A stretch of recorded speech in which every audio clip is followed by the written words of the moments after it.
This is video number 4 of the Difference in Means Day. Example 2. Does increasing the amount of calcium in our diet reduce blood pressure? Examination of a large sample of people revealed a relationship between calcium intake and blood pressure. The relationship was strongest for black men. Such observational studies do not establish causation, because remember, you need a well-designed experiment for causation. Researchers therefore designed a randomized comparative experiment. The subjects were 21 healthy black men who volunteered to take part in the experiment. They were randomly assigned to 2 groups. So this is an experiment, and I'm just going to outline it over here. So they started with 21, and they're going to randomly assign them into 10 groups. 10 received a calcium supplement for 12 weeks, while the control group of 11 men received a placebo pill that looked identical. The experiment was double-blind. The response variable is the decrease in systolic blood pressure. So decrease in systolic blood pressure for a subject after 12 weeks in millimeters of mercury. An increase appears as a negative number. Here are the data. So here's the data. Now it asks to find numerical summaries for both of these groups and create a graph for both of these groups. Based on the graph and numerical summaries, write a few sentences comparing the decrease in systolic blood pressure for the 2 groups.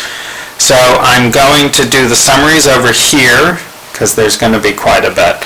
So I'm going to do group 1 and group 2. And I'm going to do N. So take note here, different sample sizes, but they're both, because remember, randomization to treatment groups, then we have replication because there are enough people assigned each treatment group. We have comparison because we have the 2 treatment groups, and we have some control. They took a look at a particular population. So my N when I do this should be 10 and 11. I already put the data in my calculator. So some stuff I'm going to pull up because I'm going to run 1 var stats for each is the mean, the standard deviation, and then I'm going to want min, Q1, median, Q3, max, and I'm going to calculate the IQR. Most of these will be given to me. I will need to calculate the IQR. So I'm going to do this over here. Stat, calc, 1 var stats, L1, calculate. So my sample size is 10, so the mean is 5, sample standard deviation is 8.74.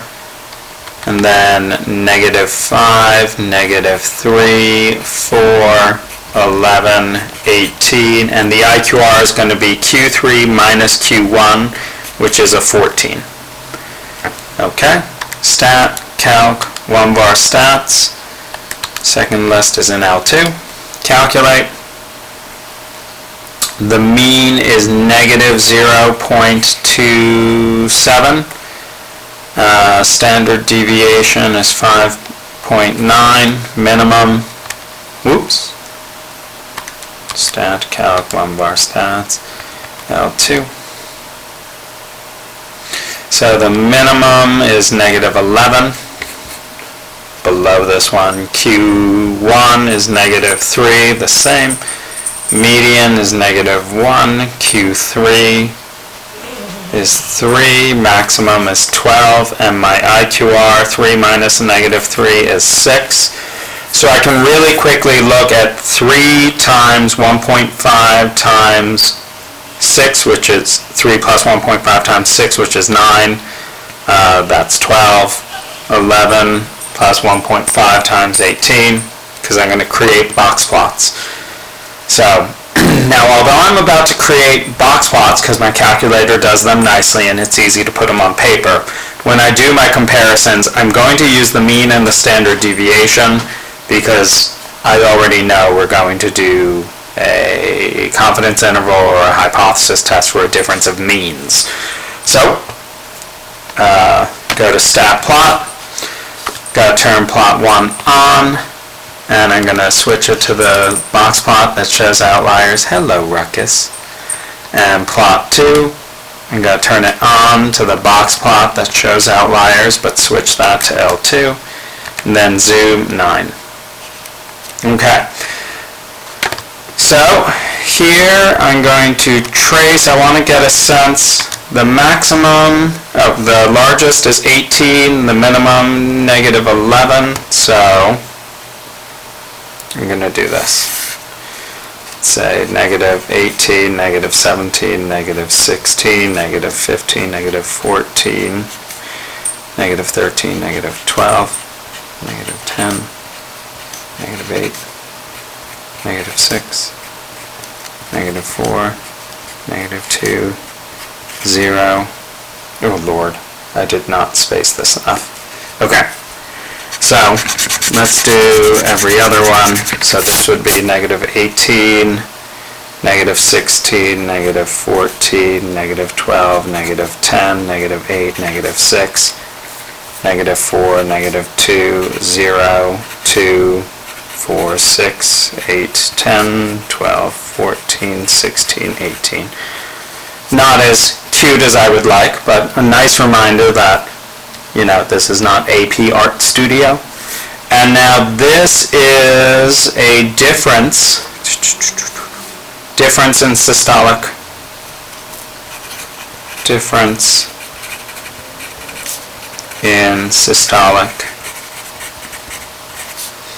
blood pressure. Okay, so now just hitting trace, I can go through on the blue. Actually I have all the information here because I have no outliers. So, I'm going to label group 1, so this is the calcium group. I'm going to put them on the top, make sure you have labeled, and that their minimum is negative 5, which is right here. Q1 is negative 3, which is right here. 4 is the median. Q3 is 11, which is right there. And the maximum is 18. So roughly symmetric. So after calcium, then we have the placebo. And minimum is negative 11. Why did I start at negative 18? Minimum is negative 11, right here. Negative 3, right there. These should actually line up better. Negative 1 right here. 3 right here. And then it goes up to 12. And roughly symmetric. So now I'm going to compare shape, center, and variability. So both treatment results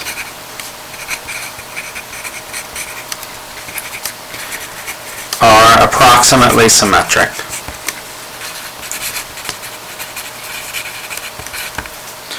Center, I'm going to use the means.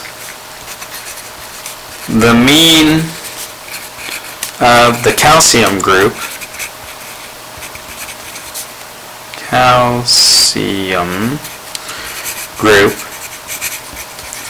is 5, which is much greater than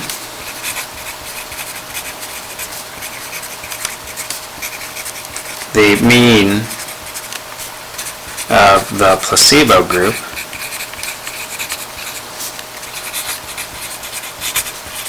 of negative 0.27. Remember, I needed context in at least 1.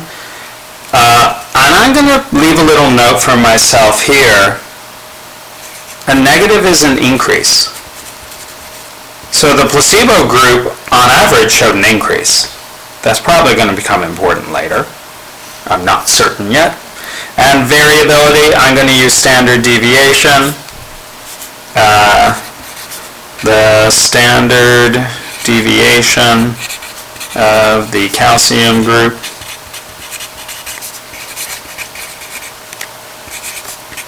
is 8.74, which is greater than, notice the actual comparison of the numbers, the standard deviation of the placebo group of 5.9. So there actually is more variability in the calcium group, and that's seen in both the standard deviation as well as the I2R. However, probably potentially important, the mean of the placebo group is showing an increase. So, okay.